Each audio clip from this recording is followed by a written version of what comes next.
The tremor in the key mirrored the tremor in his soul. A cold seep of dread, ancient and familiar, as the gears reluctantly turned, biting into the silence with a rasping plea. The music box, a relic of whispered promises and forgotten lullabies, coughed to life. A melody, fragile as spun glass, began to weave its spell, a waltz of bittersweet memories, of sun-drenched afternoons in a garden overflowing with time, the tick-tock rhythm of grandfather's workshop, and the comforting weight of his hand on a small, trembling shoulder. But the music faltered. A note fractured, hanging in the air like a dying breath. The melody, incomplete, dissolved back into the dust and shadows from whence it came, leaving only a void. A cavernous emptiness that swallowed the room whole. Then, the fractured whisper, barely audible above the frantic hammering of a heart. A voice swallowed by panic, desperately clawing its way through the static of a telephone line. They know, it's starting again. The words, ragged and torn, were a poisoned dart. Injecting fear directly into the bloodstream, Elijah had tried to bury the nightmares, to drown them in the rhythmic precision of his work, the meticulous dance of gears and springs. He had sought solace in the tangible, in the reliable certainty of time made manifest. But the dreams persisted, insidious tendrils creeping into his waking hours, blurring the lines between reality and the fevered landscape of his subconscious. Faces swam in the darkness, their features obscured, their whispers unintelligible yet laced with malice. Clocks, their hands spinning uncontrollably, shattering into fragments of light and shadow. And always, the music box, its incomplete melody, echoing in the hollow chambers of his mind. Then came the letter, simple, stark, devoid of warmth. A lawyer's cold prose announcing the death of a man he barely remembered, a grandfather shrouded in a haze of childhood memory and adult resentment, an inheritance he never wanted, a legacy he actively avoided, a clock shop nestled in the forgotten corner of a forgotten town, a place steeped in a history he had tried so hard to outrun. He had resisted, of course, clung to the life he had painstakingly, built the life that did not include whispered secrets and the ominous weight of unfinished business. But the nightmares intensified, their grip tightening until they became an unbearable torment. Sleep offered no escape, only a deeper descent into the labyrinth of his fears. And so, driven by a desperate need for answers, or perhaps a morbid curiosity, he found himself on the dusty road leading to Northwood. The town was a ghost, a faded photograph of a bygone era. Buildings slumped under the weight of neglect. There, windows like vacant eyes staring out at a world that had long passed them by. The air hung heavy with the scent of damp earth and decaying leaves, a symphony of slow rot. It was a place where time itself seemed to have lost its way, meandering aimlessly. Adrift in a sea of yesterday, the clock shop stood at the edge of town, its facade weathered and worn, as if it had been carved from the very bones of the earth. A thick layer of dust coated the windows, obscuring the treasures within. But even through the grime, Elijah could sense it, a hum of energy, a subtle vibration that resonated deep within his bones. It was a feeling he remembered from childhood, a feeling of both wonder and dread. Inside, time reigned supreme. Clocks of every size and shape lined the walls, their ticking a cacophony of competing rhythms, a symphony of measured moments. Grandfather clocks stood sentinel in the corners, their faces stern and unwavering.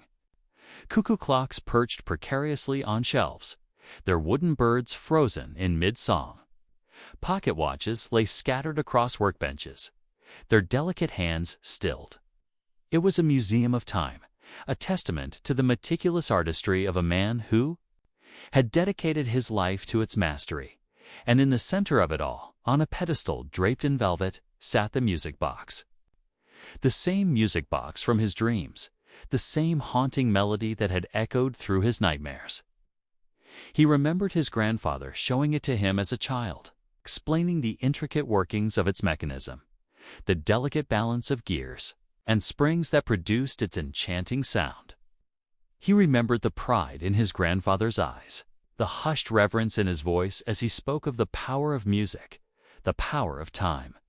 But he also remembered the fear, the chilling warnings about the unfinished melodies, the dangers of tampering with time, the existence of a secret society obsessed with controlling its flow. At the time, he had dismissed it as the ramblings of an old man, the fanciful tales of a lonely recluse. Now, standing in the heart of his grandfather's obsession, surrounded by the silent witnesses of his life's work, Elijah began to wonder. If there was more to the story than he had ever imagined, he found the journal tucked away in a hidden compartment behind the grandfather clock. A worn, leather-bound volume filled with his grandfather's meticulous handwriting. As he turned, the brittle pages, a chilling narrative unfolded. A conspiracy spanning decades, a secret society known only as the Chronomasters, obsessed with manipulating time using specially crafted clocks and music boxes. Their goal, to control the past, present, and future, to reshape reality to their own twisted desires. The incomplete melody his grandfather wrote was the key. A failsafe, a safeguard against the Chronomasters' ambitions. But its existence had been compromised. They knew about it. They were coming. The frantic 911 call replayed. In his mind, the whispered warning echoing in the stillness of the shop. They know. It's starting again. What did it mean? What was starting? And why did it all seem to center around him, around this place, around the fractured melody of a forgotten music box? A cold draft snaked through the shop, chilling him to the bone. The ticking of the clocks seemed to grow louder, more frantic, their rhythm accelerating, distorting. The air crackled with an unseen energy, a palpable sense of unease.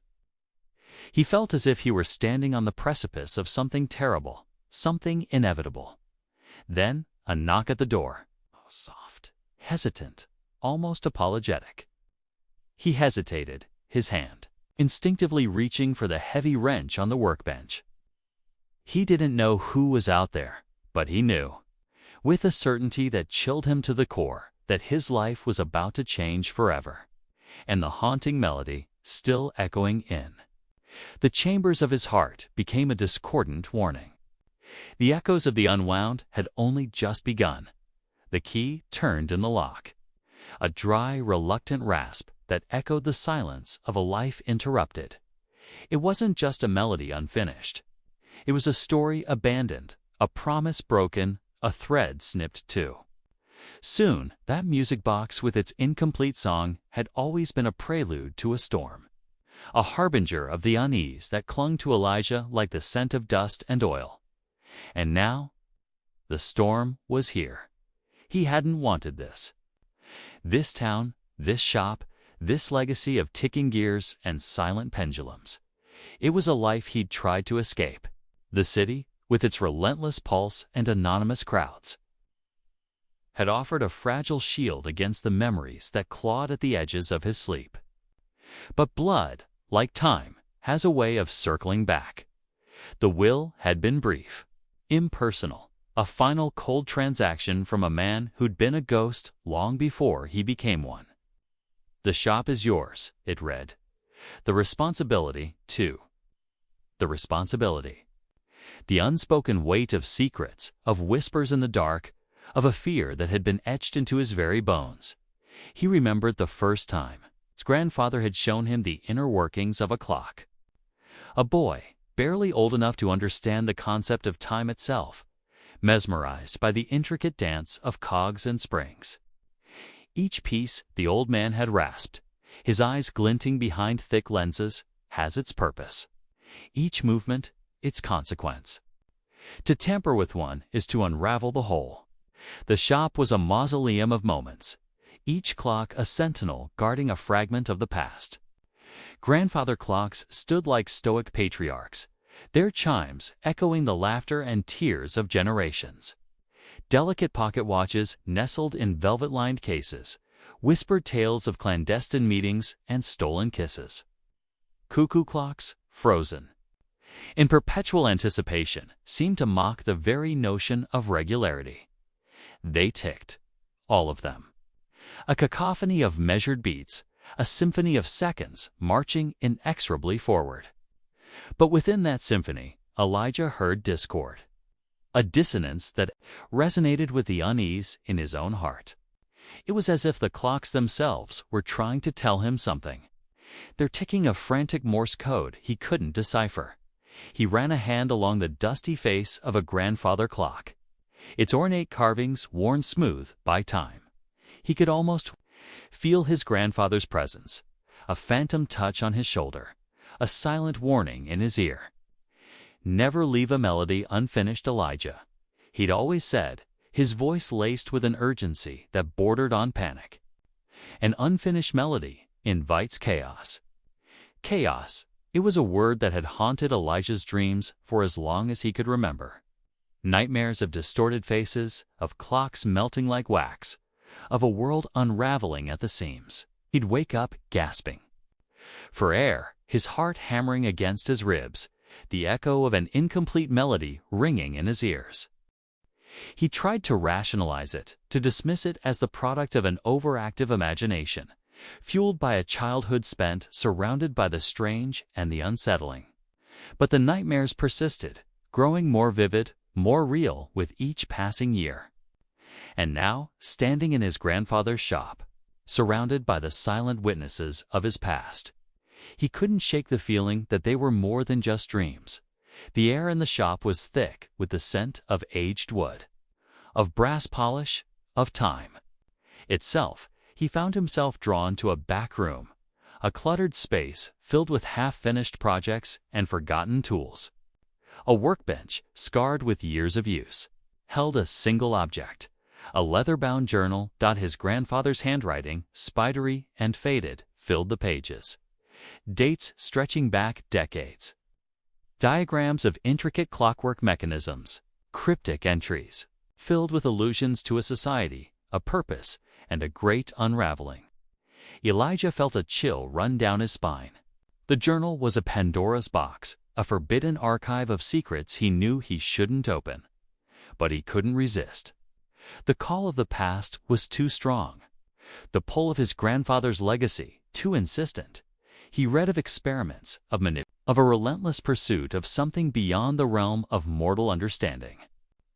The society, it seemed, believed that time was not a linear progression, but a malleable substance capable of being bent, shaped, and even controlled. And at the heart of their endeavors, according to the journal, was the music box, the one with the incomplete melody. It was more than just a trinket. It was a key to unlocking something dangerous, something terrifying. His grandfather had dedicated his life to stopping them, to preventing the great unraveling. He had hidden the truth within the clocks, within the intricate mechanisms and the coded melodies. He had tried to protect Elijah, to shield him from the darkness that threatened to consume them both. But now the darkness was here. It had followed him to this forgotten town, to this shop filled with ticking time bombs. The incomplete melody had resonated, calling him back to a destiny he had tried so hard to avoid.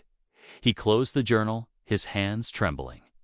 The weight of his grandfather's legacy pressed down on him, crushing him with its unspoken burden. He was a clockmaker, not a hero. He fixed broken things.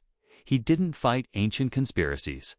But as he looked around the shop, at the silent clocks ticking their relentless rhythm, he knew he couldn't turn away. He couldn't ignore the call of the past, the echo of his grandfather's fear.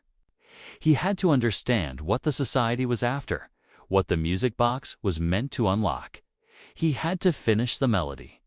But what if finishing it unleashed something far more terrifying than he could ever imagine? The gears grind, not just within the clocks surrounding me, but within the very fabric of my perception.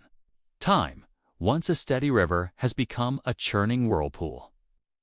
dragging me under with each dissonant note from that infernal music box.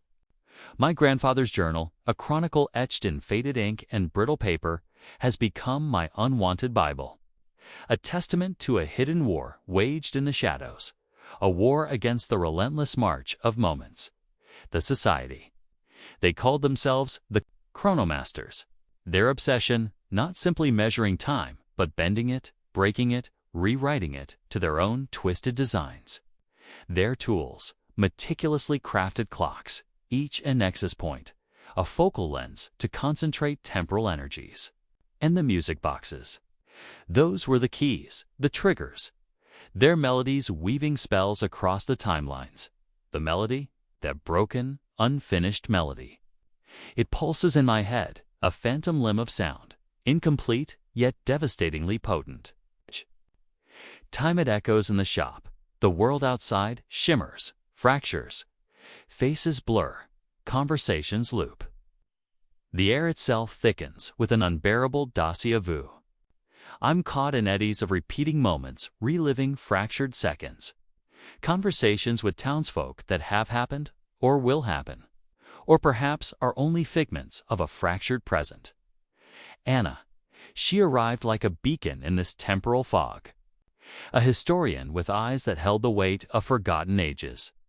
She spoke of whispers, of anomalies, of places where time bled thin. She knew of the Chronomasters, their insidious history, their relentless pursuit of power. Her knowledge was a lifeline, a fragile thread in this labyrinth of fractured time. And yet, there was a disquieting familiarity about her, a sense that she knew more than she revealed. We pored over the journal together, decoding cryptic passages, tracing the Society's influence through the annals of history.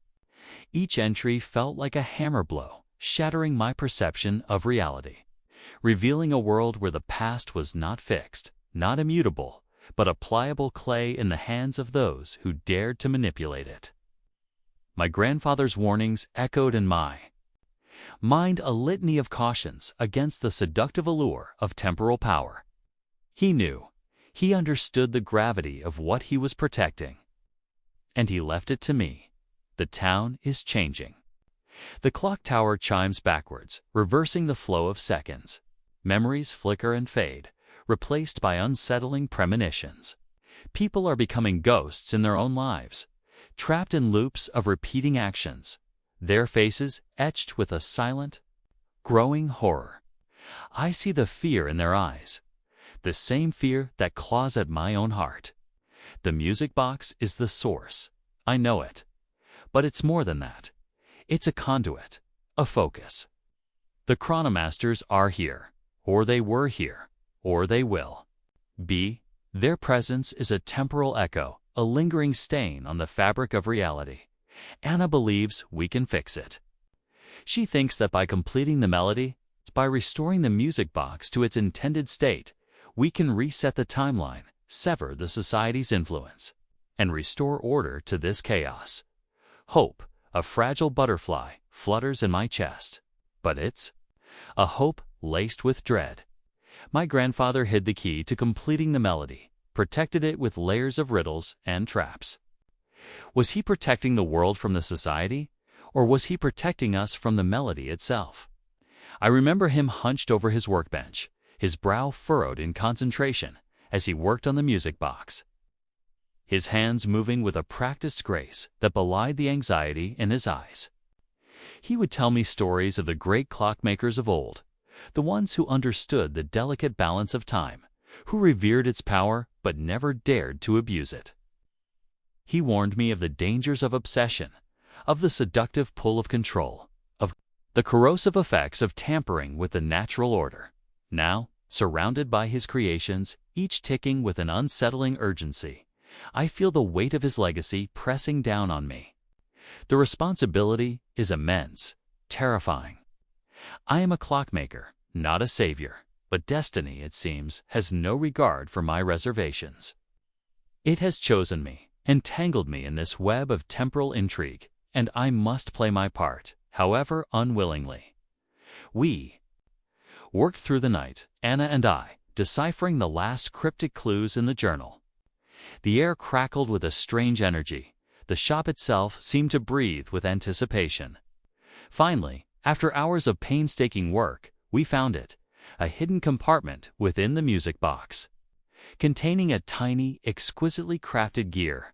The missing piece of the melody. With trembling hands, I inserted the gear into its place. The music box whirred, and the melody began to play. No longer broken, no longer incomplete. It soared through the shop, a symphony of temporal energy, filling the space with a resonance that vibrated deep within my bones. For a moment, the world held its breath. The temporal anomalies seemed to stabilize. The chaos subsided. A sense of calm descended, a deceptive stillness before the storm. I looked at Anna, relief flooding my features. We had done it. But as the melody reached its crescendo, something shifted. The notes warped, twisted, becoming discordant, dissonant. The melody was complete, yes, but it was wrong. Horribly, devastatingly wrong. The air grew cold, and the shadows lengthened. The faces of the clock surrounding us seemed to contort in silent screams. The music box was not singing a song of restoration, but a dirge of something far more sinister. Anna's eyes changed. The warmth, the camaraderie, the shared purpose. It all vanished, replaced by a chilling detachment, a cold, calculating gleam. A slow smile spread across her lips, a smile that did not reach her eyes. "You did it, Elijah," she whispered, her voice laced with a chilling triumph. "You completed the song." And in that moment, I understood. We hadn't stopped the Chronomasters. We had played right into their hands. The gears had aligned. The tiny hammers struck the chimes with a renewed precision. For a breath, the world held still. The feverish dance of seconds, the backward creep of shadows, they paused, suspended, as if awaiting a verdict. In the sudden, fragile silence, a hope blossomed, tentative as the first snowdrop after a long winter. We had done it, or so we desperately wanted to believe. Anna's hand, calloused from turning pages of forbidden histories, found mine. A silent language passed between us. A shared understanding forged in the crucible of impossible possibilities. For a fleeting moment, the weight of the world, the burden of timelines fractured and bleeding, lifted in that shared glance. There was something else, too. A recognition that transcended the frantic race against time. A spark of connection in the desolate landscape of our separate lives. Was it gratitude? Perhaps. Or something more akin to solace. A mutual haven found amidst the storm. We were two souls adrift, clinging to the wreckage of a broken world. And for the first time, we weren't alone, but time, as I'd learned in the most brutal of ways, is a cruel mistress. The music box began to play. It wasn't the halting, broken melody of before. It wasn't the tentative, hopeful tune we'd resurrected. This was something else entirely. Something wrong. The notes cascaded from the tiny instrument, a dissonant symphony of impending doom. The melody writhed and twisted, a grotesque parody of harmony. It sounded like laughter, twisted and mocking, echoing through the cluttered workshop. It was a dirge composed of shattered promises, a song of madness played on the bones of hope. The air grew thick, heavy with an unseen pressure. The delicate balance we had so painstakingly achieved shattered, as if struck by a hammer made of pure despair. The subtle tremors returned, amplified now, shaking the very foundations of the shop. Dust motes danced in the light, swirling like miniature tornadoes, mirroring the chaos brewing within me. My hands, still stained with clock oil and the ghosts of my grandfather's touch, trembled uncontrollably. The intricate clockwork mechanisms I'd so carefully restored seemed to mock me with their rhythmic ticking. Each second a hammer blow against the fragile edifice of our hope. Anna recoiled, her eyes wide with a horror that mirrored my own. The light that had briefly illuminated her face flickered and died, replaced by a shadow of profound understanding. She knew. She understood the terrible truth woven into this new, horrifying melody. The discordant tune burrowed into my mind, a relentless parasite feeding on my sanity. It whispered of altered realities, of consequences unforeseen, of a victory that was, in truth, a catastrophic defeat. The air crackled with unseen energy. The shadows in the corners of the shop deepened, coalescing into menacing shapes. I could almost feel eyes on me, cold and calculating, watching with malevolent amusement. The clocks in the shop, once frozen in a semblance of order, began to spin wildly, their hands blurring into frantic circles. The cacophony of their combined ticking swelled a deafening chorus of impending doom. The air thrummed with a tangible sense of wrongness, as if the very fabric of reality was unraveling around us. My head swam. The scent of aged wood and oiled metal, usually a comforting aroma, now felt suffocating, tainted with a metallic tang of fear. The faces of the clocks seemed to leer at me, their numbers twisting into grotesque smiles. This wasn't stability. This wasn't a reset. This was something far, far worse. We hadn't repaired the timeline. We had corrupted it. A wave of nausea washed over me, and I stumbled back, colliding with a grandfather clock. Its pendulum swung wildly, casting elongated, distorted shadows across the room. The clock face seemed to melt and reform, the Roman numerals rearranging themselves into nonsensical patterns. Anna reached out to me, her hand trembling. Her lips moved, but I couldn't hear her words over the deafening crescendo of the discordant melody. Her eyes, usually so bright and full of determination, were now pools of dark, unfathomable fear.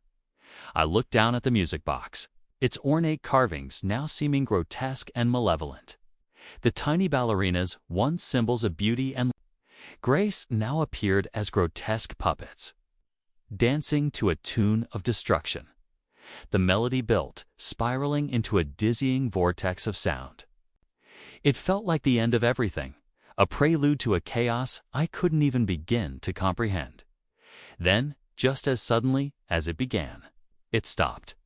Silence descended once more, but this time it was a silence pregnant with dread. A silence that felt heavier, more oppressive than any sound. The ticking of the clocks, though still chaotic, seemed muted, as if holding their breath in anticipation.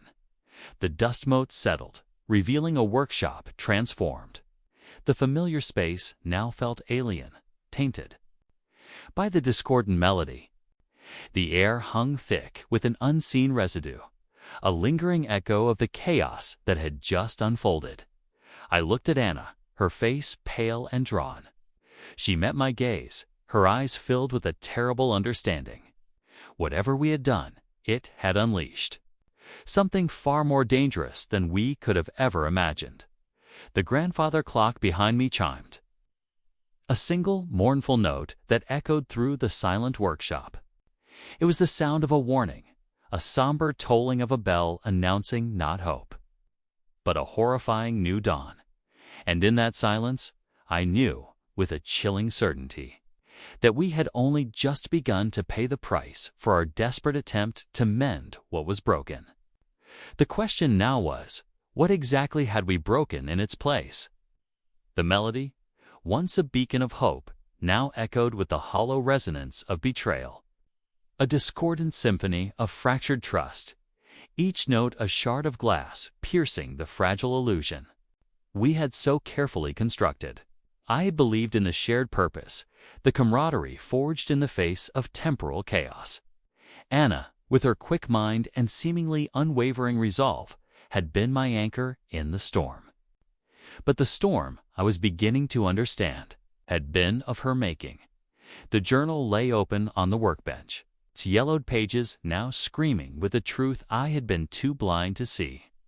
The symbols, the dates, the cryptic allusions to a lineage. Steeped in temporal manipulation, they all pointed to one inescapable conclusion. Anna wasn't an ally. She was a puppeteer, and I, the willing marionette dancing to the tune of her meticulously crafted deception. The anomalies, the fractured timelines, the unsettling déjà vu that had plagued the town. These weren't random occurrences. They were calculated steps in her grand design, a series of dominoes carefully arranged to lead me, inexorably, to the heart of the music box. My skills, honed over years of solitary dedication, were merely tools in her arsenal. Implements used to unlock the power that lay dormant within the ancient mechanism. I remember the way her eyes had lit up when I managed to coax the broken melody to its supposed completion. A flicker of triumph, quickly masked by a convincing veneer of relief.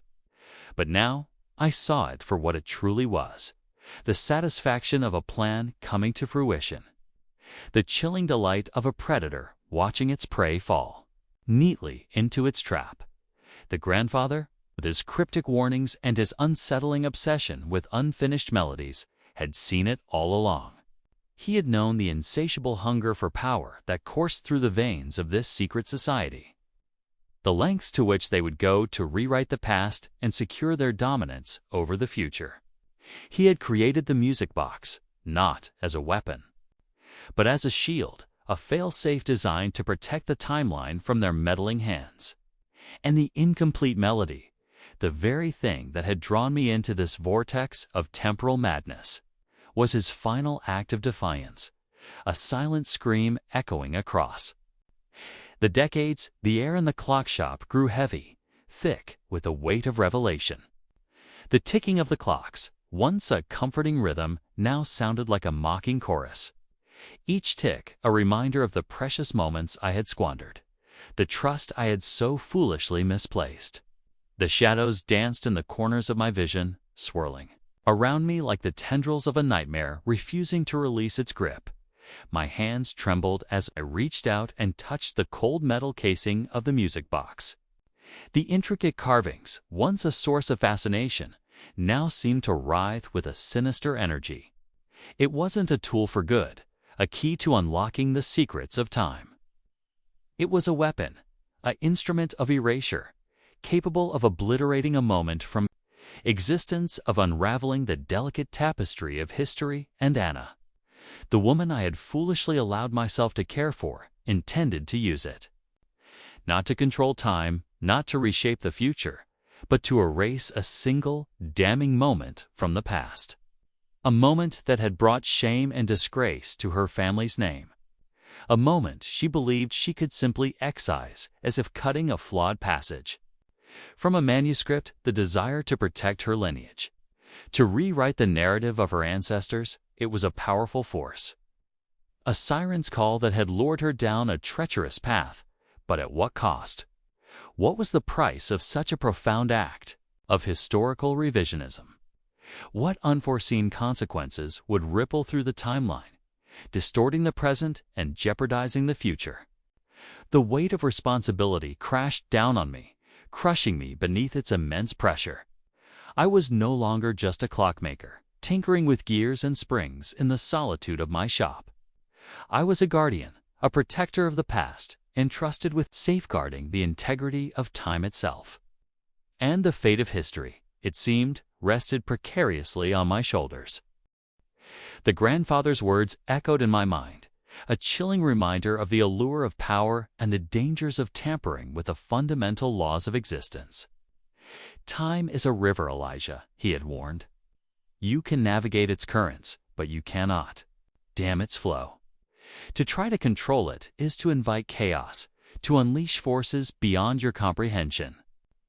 But how could I stand idly by and allow Anna to erase a moment from history, to rewrite the truth to suit her own desires? How could I betray the grandfather's trust, the legacy he had entrusted to me? And yet, the memory of her smile, the warmth of her touch, the shared moments of connection, they lingered in my mind, clouding my judgment, threatening to sway me from the path I knew was right. The clock shop was silent. save for the incessant ticking of the timepieces that lined the walls. Each tick a beat of my heart, a pulse of my conscience, a reminder of the agonizing choice I had to make. Fight for a flawed but genuine past, or succumb to Anna's seductive promise of a perfect, fabricated one.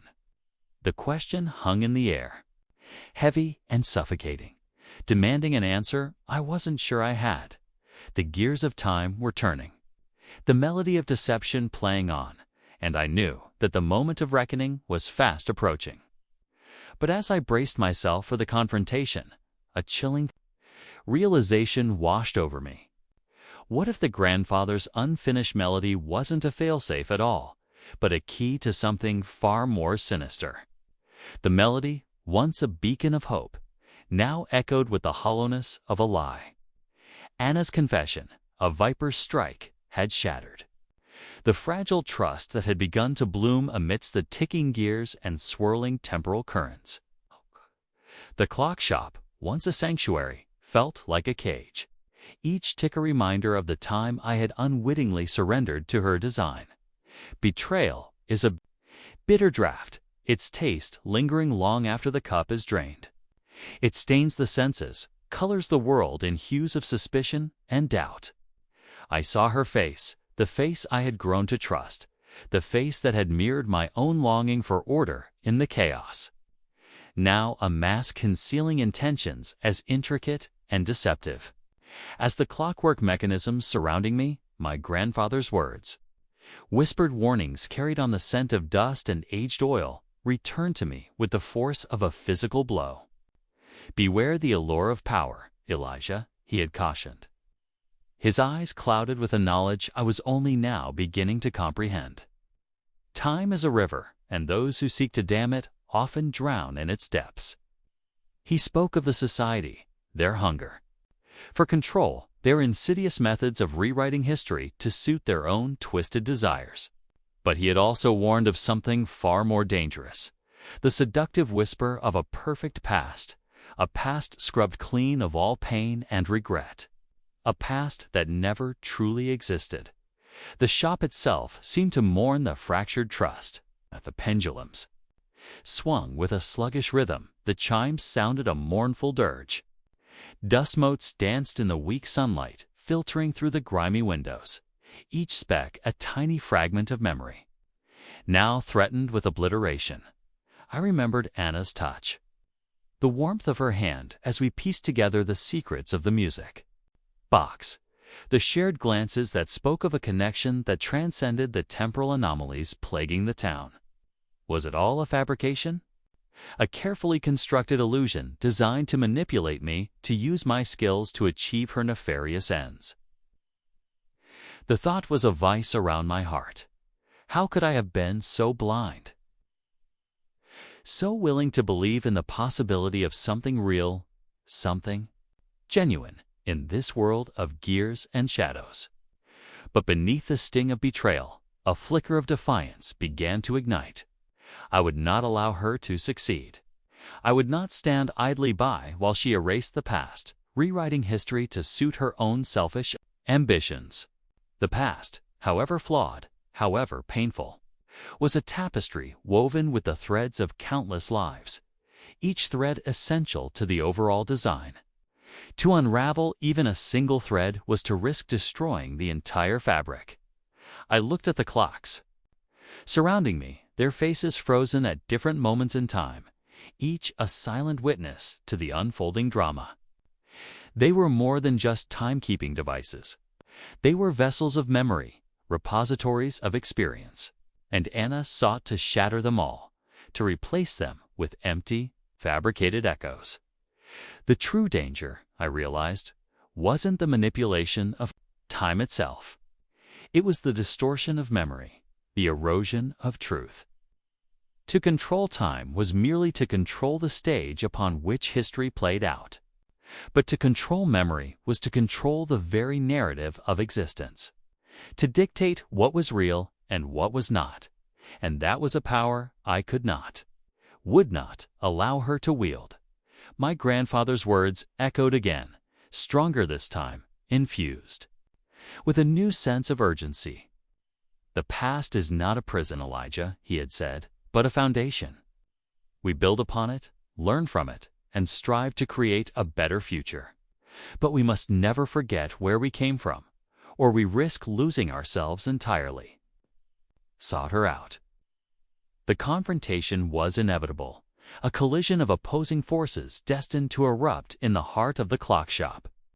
I found her standing before the music box, her fingers hovering over its intricate mechanism, her eyes filled with a cold, unwavering determination that the air crackled with tension, thick with unspoken words and shattered trust. The fate of the past, the present, and the future hung in the balance. Suspended between the ticking of the clocks and the haunting melody of the music box, I looked into her eyes, searching for any trace of the woman I thought I knew, the woman I had begun to care for. But all I saw was a reflection of her ancestors' ambition, a hunger for power that had consumed her soul. The question now was stark. Was I willing to sacrifice everything I believed in, everything my grandfather had taught me, for the sake of a fabricated perfection? Could I betray the past and myself for a phantom future that would ultimately be built on a foundation of lies? Or would I stand and fight, defend the flawed but genuine truth of history, even if it meant losing everything in the process?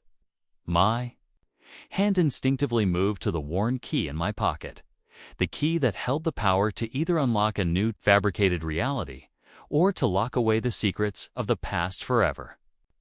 The weight of the decision was immense, crushing, almost unbearable. And as I looked at her, at the music box, at the clocks frozen in time, I knew that the choice I was about to make would determine not only my own destiny, but the fate of everything I held dear. But what if the cost of fighting for the truth was a truth I wasn't ready to face? The weight of decision hung heavier than any clock weight ever forged. A choice between the siren song of a flawless past and the brutal honesty of what had been. To shatter the music box was to shatter a promise, a connection to Anna, but also to sever the tendrils of a lie taking root in reality. It was a sacrifice of what could be for the sake of what was, flaws and all. And so, with a breath held tight against the storm in his chest, Elijah brought the hammer down. The world exploded. Not in fire or fury, but in a silent, crystalline fracture. The air thickened, becoming viscous, like honey poured in slow motion. Every tick, every talk, every whir and chime within the shop froze, suspended in the amber of a moment that would not pass. Outside, the world was a canvas of blurred motion, a watercolor painting left out in the rain. Inside, only silence. The destruction reverberated, not as sound, but as a wave of pure temporal energy. Elijah felt it crash against him, a cold, biting wind that threatened to unravel his very being. Memories flickered, ghosts of moments lived and unlived, choices made and unmade. He saw his grandfather, younger, stronger, his eyes filled with a desperate plea. He saw Anna, her face a mask of conflicting emotions, triumph, regret, and something akin to fear. And then, a thing. A void, a canvas wiped clean. The silence stretched, an unbearable emptiness where the symphony of time had once resided. He was adrift, unmoored, a solitary figure in a sea of frozen moments. Had he done the right thing? Had he saved the past, or simply condemned himself to an eternity of what-ifs? Then a flicker. A spark in the darkness. Anna, her eyes, no longer gleaming with the cold ambition of the society, held a glimmer of remorse, of understanding. The mask had fallen, revealing the woman beneath, the one who had shared laughter and vulnerability, the one who had seen the beauty in the flawed mechanics of time. In that shared glance, a silent truce was forged, a pact to mend what had been broken, not to erase, but to repair. Together, they moved through the shop, ghosts in a frozen tableau. Each clock, a frozen heart, each hand stilled in perpetual anticipation. Anna, her touch surprisingly gentle, guided him. She knew the precise time each clock held, the specific moment it had been wrenched from. It was as if the secrets of her lineage, once weapons of manipulation, were now tools of restoration. They reset the pendulum clocks, coaxing them back to life, one swing at a time. The grandfather clocks, their deep resonant bongs echoing through the chamber as they returned to their rightful rhythm. The pocket watches, delicate and intricate, their tiny hands beginning to dance once more. With each clock restored, the temporal distortions began to recede. The blurred world outside sharpened, resolving into the familiar streets of the town. The air thinned, becoming breathable once more. The weight on Elijah's chest began to lift, replaced by a fragile hope. Finally, the last clock chimed, its melody weaving into the restored symphony of time. The shop shuddered, a deep, resonant vibration that ran through the floorboards and into their bones. Then, stillness. Elijah stood amidst the restored chaos of the shop, surrounded by the ticking, worry, and chiming of 100 different timepieces. The air was thick with the scent of oil, brass, and old wood. It was as if he had woken from a nightmare. Blinking in the harsh light of reality, Anna was gone, vanished as silently as she had appeared. He didn't know if he would ever see her again, if their shared moment of redemption was a fleeting illusion or the beginning of something more. He found himself drawn back to the broken music box. Its intricate mechanism lay shattered, a testament to his desperate act. But amidst the wreckage, he saw potential. Not for rewriting history, but for understanding it. With careful hands, he began to piece it back together. Not perfectly, not flawlessly, but with an understanding that imperfections were not flaws, but part of the story. He allowed the cracks to remain visible, the scars of a battle fought and won. Finally, he wound the key. The melody began, hesitant at first, then gaining strength. It was the same haunting tune, but now different. It still broke off mid-note, unfinished. But instead of a discordant screech, there was a subtle resonance, a quiet acceptance. It was a reminder that some stories don't have neat endings, that some wounds never fully heal. But that doesn't diminish their beauty, their power. Elijah stood there, listening to the incomplete melody, a constant reminder of the fragility of time and the importance of accepting the past, however painful. The battle was over, but the war for truth, for memory, for the very fabric of reality. It would never truly end. He glanced at a grandfather clock standing sentinel in the corner, its pendulum swinging with rhythmic precision. But something was off. The clock was running just a fraction of a second slow, a subtle imperfection that hinted at a lingering influence, a seed of doubt planted deep within the machinery of time itself. And as the unfinished melody echoed through the shop, Elijah knew that this was not the end. It was merely a pause.